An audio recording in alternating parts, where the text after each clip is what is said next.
Good day! You're listening to J1 King Top Podcast. We pray that this message will bring encouragement and enlightenment to your soul.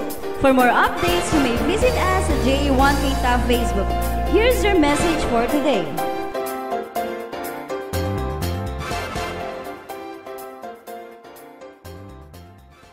Yung mga salita, Panginoon, ikaw po ang manguna sa lahat ng aking mga sasabihin, Panginoon. Ang anuman pong lalabas at mamumutawi sa aking mga labi ay sa iyo lang po magmumula at ikaw lang po ang papupurihan, Panginoon. Gabayan mo po ako, Panginoon, upang maibahagi ko ng maayos ang mensaheng nais mong ipabatid sa aming lahat, Panginoon. Ang lahat pong ito ay hinihiling namin sa matamis na pangalan ng iyong anak na si Jesus. Ang lahat po ng mga anak ng Diyos ay magsabi ng Amen. Okay. Tunay pong, iba po ang pakiramdam pag naririto sa unahan. Iba po yung sa stage sa eskwelahan kaysa dito sa stage ng ating mahal na Panginoon. Ayan. Okay. So, meron po akong katanungan na ibibigay sa ating lahat.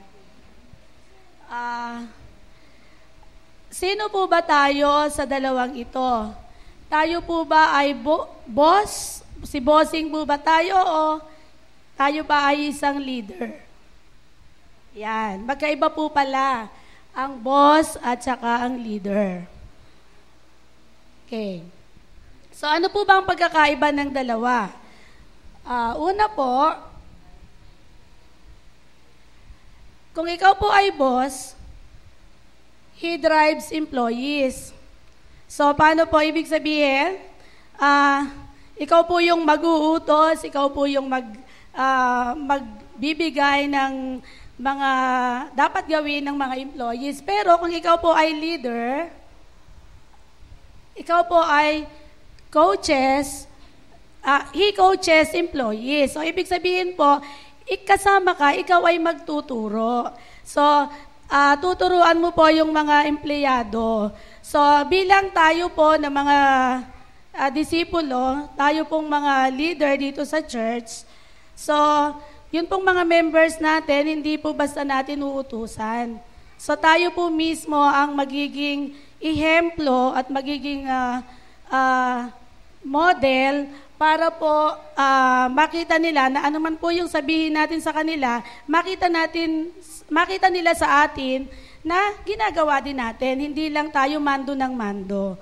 Okay, next po. Kung ikaw daw ay boss, depends on authorities. While kung ikaw naman ay leader, depends on goodwill. Ayan. So, hindi basta pag po ikaw ay boss, ay para bang sinasabi mo ako ang sundin mo dahil ako yung authority. Or parang ikaw din, parang dahil boss ka nga, ikaw ang masusunod. Pero kung ikaw po ay leader, kahit ikaw yung nangunguna, pero marunong kang mag-utos, marunong kang magpasunod. Ayan. Okay, number 3 po, kung ikaw ay boss, you inspires fear. Bakit po? Kasi, syempre, kung ikaw yung authority, ikaw yung, pag sinabi pong ikaw ang boss, o ikaw ang masusunod, so susunod ang iyong mga members, ng hindi kusang loob, kundi may takot, kaya sila sumusunod. While kung ikaw ay leader, next po, ayan. Generates enthusiasm. Yan, parang atin po silang ini-encourage na gawin yung mga bagay na nais nating ipagawa sa kanila. Okay. So, kung ikaw po ay boss, you always says I. So, ako. Ako lang ang masusunod. Pero, kung ikaw po ay leader, ano ang sasabihin mo? We. So, kasama yung mga members mo. Yan. Hindi po sila lang, kundi tayo. Okay. So, kung ikaw ay boss, you places blame for the breakdown. Yan. So, ikaw yung parang isisisi mo sa kanila kung merong mga maling nagawa o nangyari. Pero kung ikaw ay leader, ano po ang magiging role natin? You fixes the breakdown. Ayan. So, ikaw yung mismong mag-aayos ng mga gusot. Ikaw mismo yung magtutuwid ng mga mali na nakikita mo. Hindi mo isisisi sa kung sino man. Okay. So, next po, kung ikaw ay boss, you knows how it is done. Alam mo kung paano ito ginawa. Pero kung ikaw ay leader, iba po ang dating. You shows it is done. So, ibig sabihin, ikaw mismo ang naipapakita mo, kasama ka doon sa paggawa o doon sa resulta ng gusto mong mangyari. Okay. So, next, number 7 po. Pag ikaw ay boss, yan, ginagamit mo yung mga tao, yung mga members mo. Gagamitin mo yung pagiging boss mo. Pero kung ikaw ay leader, ano po ang yan, you develops people. So, ibig sabihin po, tinutulungan po natin, bilang mga leader po, tutulungan po natin yung mga members natin na ma-develop at matuto. Hindi po para gamitin lang sila. Okay. So, number 8 po. Okay, kung ikaw po ay boss, you takes credit. So, kung merong maganda at kung may mga praises, ikaw ang gusto mong mapapurihan. Pero kung ikaw ay leader, you gives credit. Yan, ikaw yung magbibigay ng papuri, ng rewards.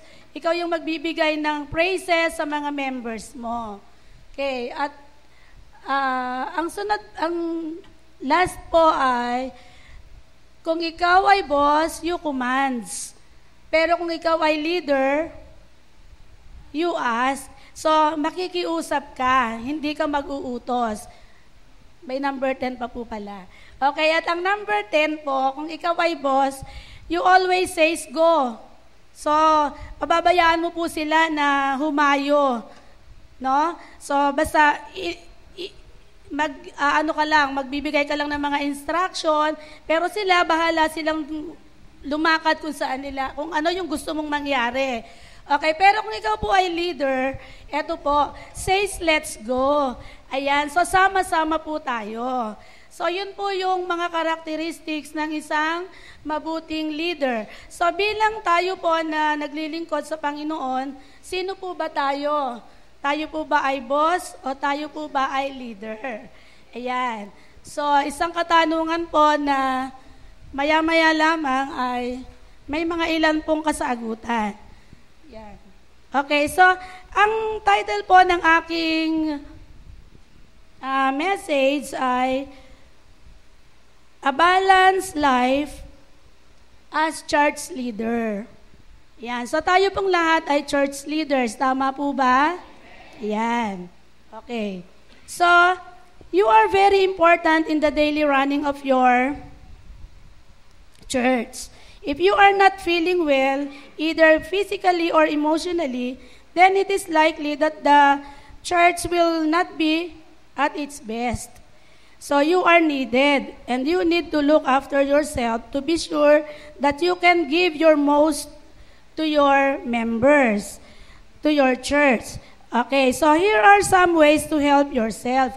Okay, so bilang mga leader po, hindi tayo makakapaglingkod ng maayos kung hindi po balance yung ating buhay. So, paano po ba natin ibabalance? So, ito po yung mga paraan kung paano natin matutulungan ang ating mga sarili. Tunay pong napakarami nating mga iniisip, alalahanin, mga trabaho na bumabagabag sa ating buhay, no, yung mga pagsubok po na dumarating. Pero, kailangan po nating i-balance para magbunga po tayo ng maging mabunga po tayo. Okay, so ang una po, upang matulungan natin ang ating sarili, ay look after your physical needs. Ano po ba yung mga physical needs natin? So, syempre po, hindi naman tayo makakapaglingkod ng maayos kung tayo ay lalamya-lamya, kung tayo'y gutom, kung tayo ay kulang sa tulog, kung tayo ay kulang sa exercise. So, in short po, kailangan malakas ang ating katawan. So, kung tayo po ay may sakit, hindi po tayo kakikitaan ng sigla. Okay.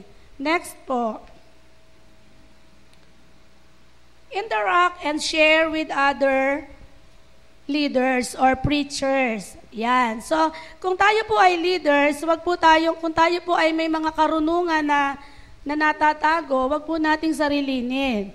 Matuto po tayong ma-share ito sa iba at makipag-interact din po tayo sa iba para makakuha din po tayo na mga kaalaman pa na maidadagdag natin sa ating pagiging leader. Okay, maituturo din po natin sa ating mga members. Listen to them and learn from them. Share your ideas too.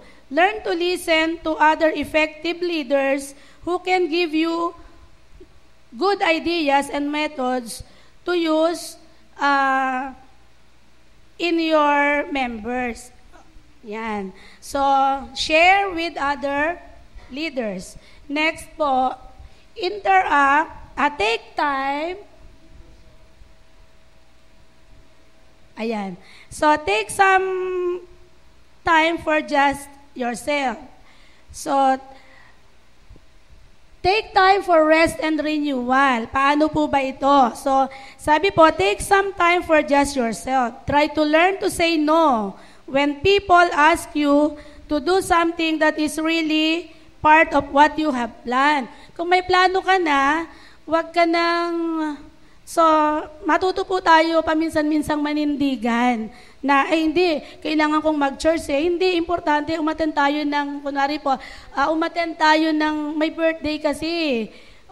Marami pa namang church, marami pa namang Sunday service, pero yung birthday ay once lang, no? Kunwari po, debut. Pero, kung may plano ka na po sa iyong sarili, so wag po tayong magpadala doon. Set time aside during the week for doing at least a few of the things that are important for you to do. Give yourself time for rest and renewal. Okay. Then, letter D po. Ito po yung isa sa napaka-importante. Learn to accept yourself. So, sasabihin nyo, bakit? Tanggap po naman ang sarili ko Pero meron din po tayong mga, sabi nga po, wala naman pong perfect sa mundo. So, tanggapin po natin na meron po tayong mga weaknesses at wag po nating ikahiya iyon. Okay. So, we must continually count our strengths and think positively about ourselves. We must have a realistic picture of our strengths and weaknesses. So, wag po tayong magpanggap na tayo ay meron po kasing iba na nagagaling-galingan, magaling ako, wala akong mga ganitong kahinaan. So, dapat po alam natin o kilalanin natin yung ating sarili. And learn to be as tolerant of the patient with ourselves as we are with our friends and family. Once we learn to accept and love ourselves, then we can truly love others, including our members. Ayan. So, lagi po nating naririnig kay Pastor yung paulit-ulit na kailangang mahalin muna natin ang ating sarili para po maibigay din natin yung pagmamahal sa iba. Okay? Kasi kung hindi po natin kayang mahalin ang ating sarili, paano po natin maibibigay yung pagmamahal na kailangan ng ating mga members? Okay, so we must have a positive perception of ourselves so that we can be really effective leaders in our everyday work and other leaders or preachers. Okay, so accept yourself. Next po ay be flexible. Yan. Learn to be like a rubber ball.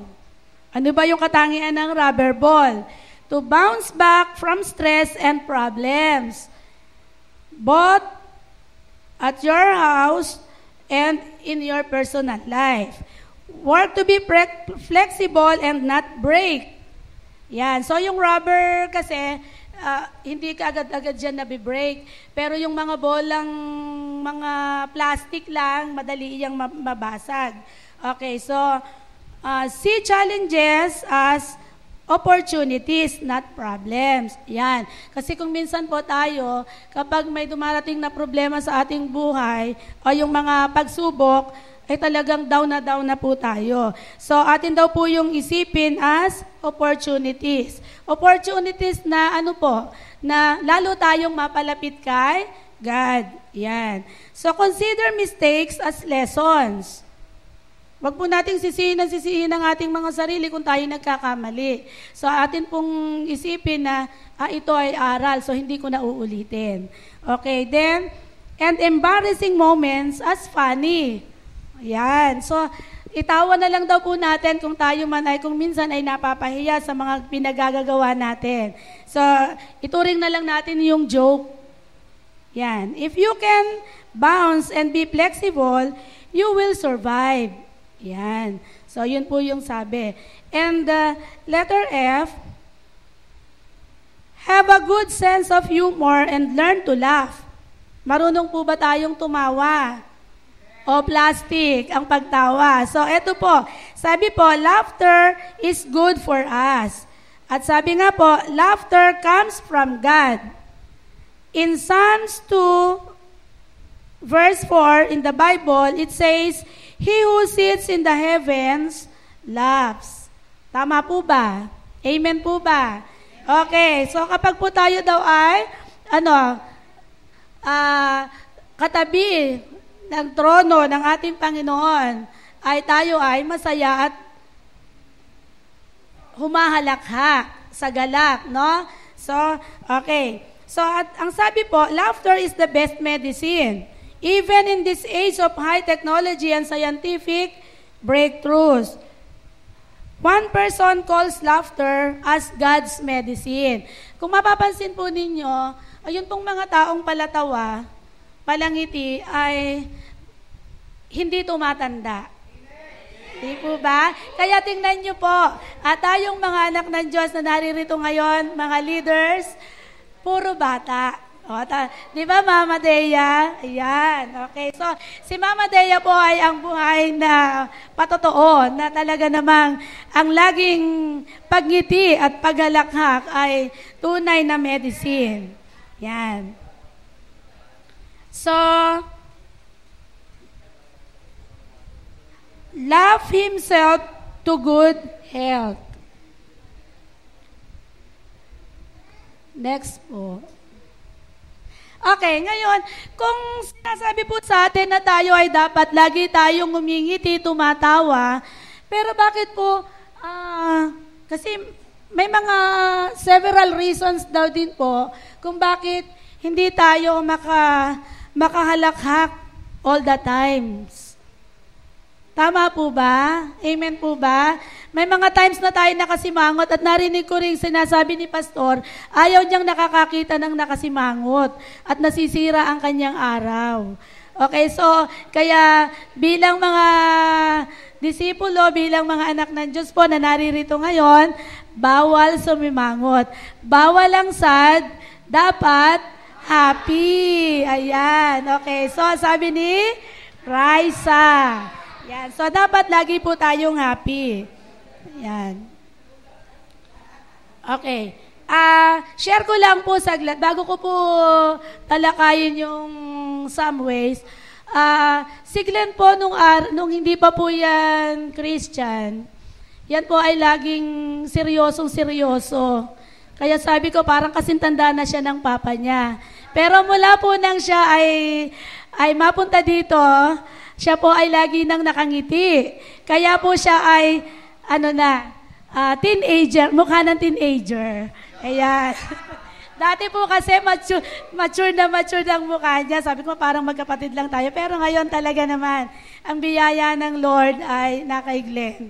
Okay. So, marunong na po siyang tumawa. Dati po, mag-isa lang siyang tumatawa. Ngayon, may mga kasama na siyang tumatawa. Opo, sa totoo. Hindi ko po binubuking, pero yan po ay minsan, maririnig ko, tumatawang mag-isa sa kwarto. Kaya sabi ko, ano kaya nagyayari kay Glenn? Mag-isang tumatawa. Pero ngayon, masayang-masaya po ang aking puso sapagkat nakikita ko kung paano siya napapangiti ng mga kasama niya rito sa church. Yan. Okay. So, una po, one reason is worry or anxiety. Ayan. Kasi lagi tayo nag-aalala. Pero sabi nga, most people only worry about two things. Ano ba yung ikinababangalan natin? No, money daw. Okay. So, eto po, sabi, regret about what happened yesterday and fear about what will happen tomorrow. Yan. So, iniisip natin yung nangyari nung nakaraan at kung ano mangyayari sa kinabukasan. So, sabi nga po, worry is not good for a person. It can weaken, take away courage, interfere with body organs and systems, stop one from taking proper actions, in fact. So, worry doesn't take away the problems of tomorrow. It takes away the strength of today. Ayan. So, ang ganda po. Sabi, it doesn't take away the problems of tomorrow, but it takes away the strength of today. Siya, nakakaubos po ng lakas. No? Yung atin pong lakas ay inuubos kapag tayo ay nagwo-worry. So, wala na rin matitira sa ating lakas pagdating ng kinabukasan. Yes, worry can rob a person of their sense of humor and ability to laugh. Siyempre, pag ikaw ba ay nag-aalala, nababalisa, kakatawa ka ba? Baka sabihin, nababaliw ka. Alam mong, worry ka pero tatawa ka. So, hindi po natin nagagawa yan. Jesus tells us in Matthew 6 in the Bible, do not worry about your life. Did Jesus mean this? Okay, don't take life too seriously. You will never get out of it alive. So how can we help to get rid of some of our worry? The Bible in the 1 Peter 5, verse 7 says, cast all your anxiety and worries on Him, meaning Jesus, because He cares for you. Ayan. So, wag daw po tayong mag-alala kung ano man po daw yung nararanasan nating mga pagsubok, ay iiyak lang natin sa Panginoon. Ipaubaya po natin kay Jesus at Siya ang bahala. Wag daw po tayong mag-alala. No? So, ano na lang po ang dapat nating gawin? Ngumiti na lamang tayo, magpuri sa Panginoon. Ayan, yan lang po ang ating gagawin. At ang lahat ng ating worry ay mawawala. Okay. Number 2. Another thing that can rob us of our sense of humor and ability to laugh is our attitude. Ayan. Attitude or way of looking at things around us.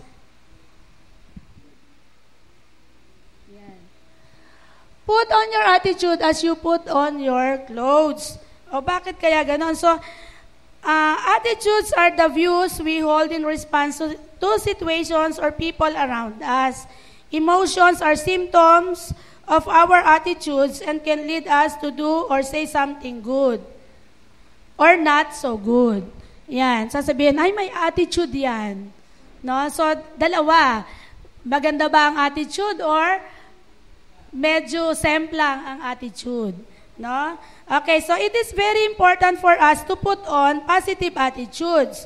Bilang mga leader, dapat ang makita sa atin ng ating mga members ay positive attitude. Not only in our personal lives, but also in dito sa church, no? Makita yung pagiging positive natin. Positive attitudes are not simply learned. They are often caught. Children very seldom decide to adopt good values or attitudes by thinking about them. So they usually catch positive values through being around adults whose actions show the truth of their commitment to a positive attitude. So, spread some positive and good attitudes around. Kailangan daw, ang ipakita natin ay laging positive attitude. Yan. Okay, next. Meron po dapat tayong maging pledge bilang mga leaders at members. At ito daw po yung this daily pledge or saying about what kind of attitude we would have for the day. So ito po daw yung dapat nating laging ipipledge. Paki-flash po yung pledge.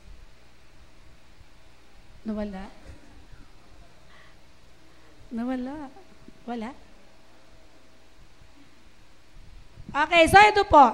I will have a good day today. Sige nga po, sunod po sa akin. I will have a good day today. I will do my best to understand, accept and appreciate myself and others. I will choose my attitude, be there for others, and try to make someone's day today. And no one can change that. Yan. So, yan daw po ang dapat nating tandaan at ipipledge lagi, no? Na para po tayo ay maging isang mabuting leader. Okay. Ways to put more laughter and humor in our lives. So, ito naman kung kanina, bakit ba hindi tayo nakakangiti hindi tayo laging nakakangiti. Ngayon, meron naman daw pong ways to put more laughter and humor in our lives. Una, appreciate today. Enjoy what you have and who you are right at this moment. Yan. Wag mong hanapin ang iyong sarili sa iba. Bakit yun? Parang mas maganda sa akin. Bakit yun? Parang mas gwapo sa akin. Hindi ka magiging masaya pag laging titingnan mo yung iba. Okay, so, enjoy what you have. Kung ano yung meron ka, enjoy lang natin. Don't play the I'll be happy when I have money. When I got married. I will be happy when I have a new car. So, yon. So, wag daw po natin laging sasabihin na magiging masaya ka. So, dapat po lagi natin sasabihin, masaya ako kasi kasama ko si God. Yan. Okay. So, ang una po, appreciate today. Ang pangalawa, choose to be happy. If you choose to be happy, people around you will be happy. And then people around them will be happy. So it creates a wave or ripple effect. Your happiness affects more than just yourself. Yan.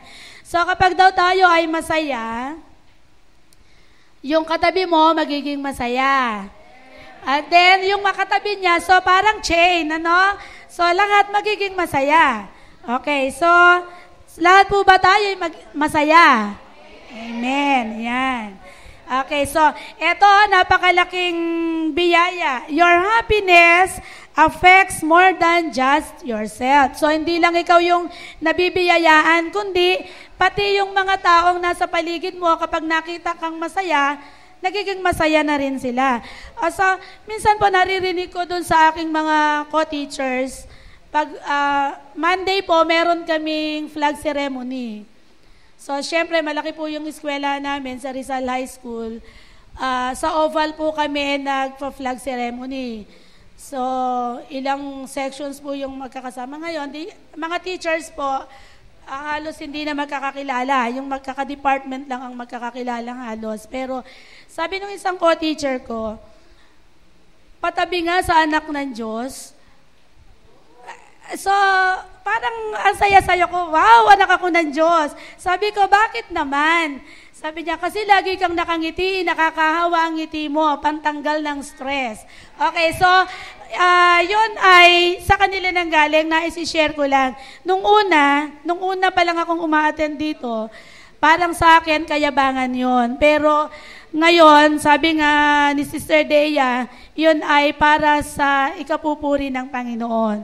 At lagi kong tinatandaan, at saka talaga naman pong ako'y laging nakangiti. Yan. Yun po yung aking asset. Yun lang po ang asset ko na maipapagmalaki.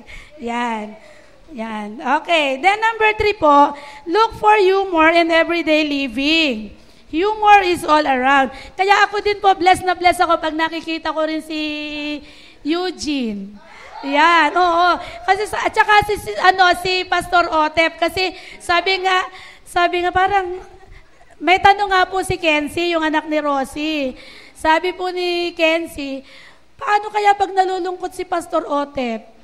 Kasi lagi daw nakangiti. Kung nakangiti pa rin daw kahit nalulungkot si Pastor Otep. Yun ang tanong nung bata. Kasi happy face, ika nga. Yan. So, sabi nga, yung humor is all around. So, tingnan lang po natin yung mga makakapagpangiti sa atin.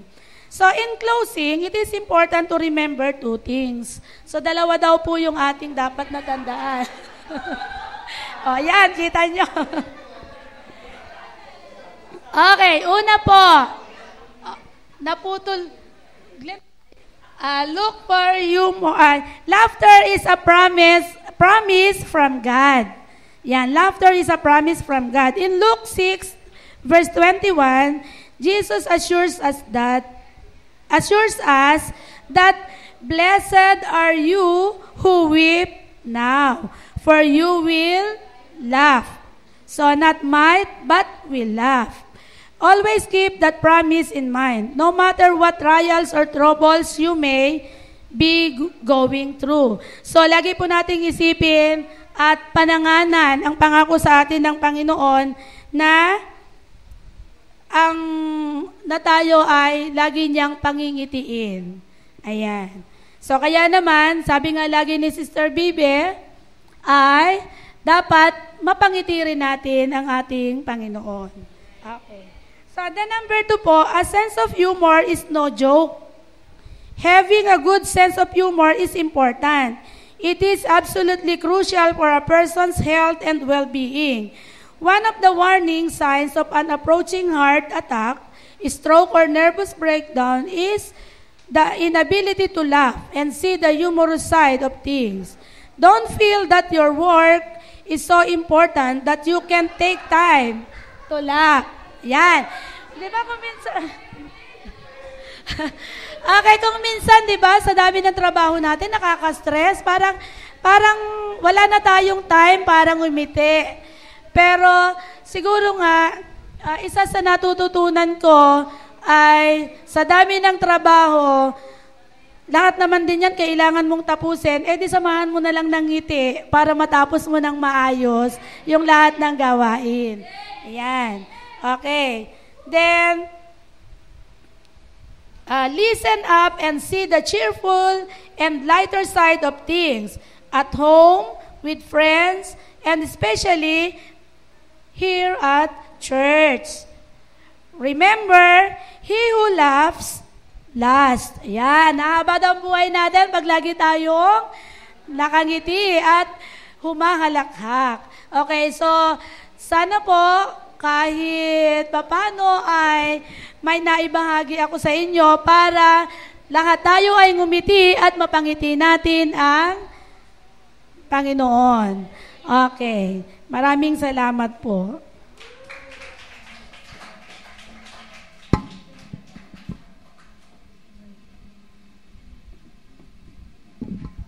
Amen. Palakpakan po natin ang ating Panginoon sa ating tagapagsalita ngayong gabi. Okay po. Ngayon po, pakitaas po ng mga notebook ng mga nagsulat. Yung mga nagsulat ha, patingin. Kahit yan on phones, on tablets, pakitaas lang para makita ko kung sinong tatawagin ko. Taas po, taas. Taas po. Meron pa po bang sheet? Meron pa pong isang sheet na mga susulatan? Meron pa, write your name and the date today, magkakameron po tayo ng exam. Okay. So, grabe no, practical. Practical yung ano. Okay, so magkakameron po tayo ng question and answer portion. Ihanda nyo na po ang inyong mga sarili. One seat apart nga, layo-layo ng konti. Usod-usod, wag dikit-dikit. Walang kaibigan muna. Okay daw. Ang sabi doon, a boss says go. Pero walang gumagawa ng sinabi ko. Okay. Okay, let's start. So, let's start first. What is the title of today's lesson? I don't like, hindi ko talaga tinatawag yung mga nagtataas ng kamay eh. Sige, taas kayong lahat.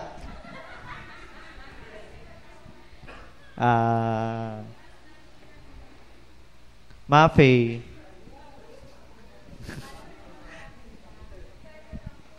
Title. Okay. A balanced life as church leader. Ngayon, tatanungin ko kayo, balance ba yung buhay nyo? Amen? Amen ba? Amen. Okay. So, let's start. Mag-umpisa muna tayo sa characteristic. Give at least three characteristic of a boss. Taas ang kamay. Tatawag na ako na nakataas ang kamay. Dali. 3 characteristic of a boss. Then, explain. Okay. So, sino ba? Si Graciel.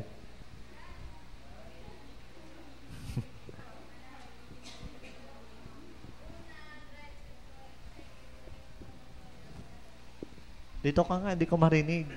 Paano ko Dito. Dapat masanay na tayo bilang mga leaders.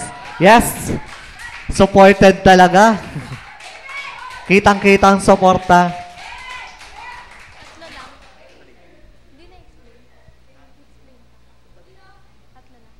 Tatlo lang. Kaninong cellphone yan? Sa akin. Bago lang to. Yung una, drives employees. Tas second, depend on authorities. Tas 3, inspires peers. Okay. Another 3. As a leader naman. Erwin.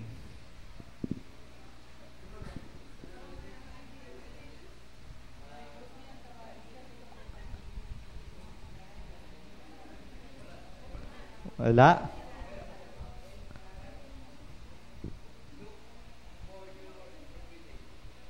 Ha? Sangkang page. Sang page yan. As a leader, 3 example characteristic.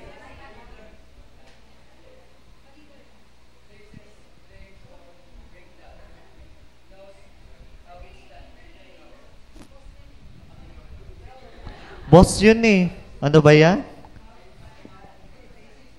Pasensya na po. Ay, di pala. Thank God kasi upgraded na tayo. English na yung tinuturo. Ibang level na talaga tayo ngayon. Dapat matuto na din mag-English ang GA1 people.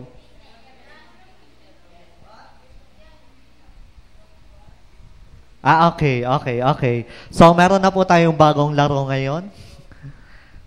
Si Big Brother daw po ang magtatawag. Okay.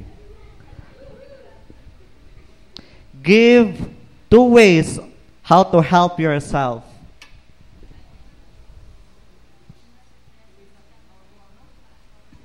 Ayun. Mga sekreto ng isang masayang buhay daw, ang tanong. Mga sekreto ng isang masayang buhay. Ano ba yun? Hindi ko maintindihan. Sign language ba yan? Look at the screen daw po.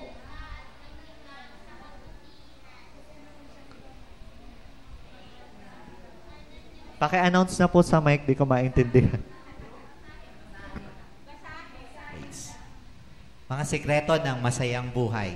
Mamasyal ka at maglibang sa kabukiran. Iwasan mo na ang masamang bisyo. Oh, kita niyo yung picture. Tingnan niyo po yung picture. Lagi kang makinig sa mabubuting payo. Oh. Sa unggoy daw, manghingi. Lagi kang magbantay at maghintay. Maaaring ang hinahanap mo, ito ang maghanap sa'yo. Yan, nasa taas yung hinuhuli. Maging handa sa mga sorpresa ng buhay. Yan, baligtad. Laging tingnan ang daraanan. Maging determinado sa pag-abot ng iyong mga pangarap. Oh, yan.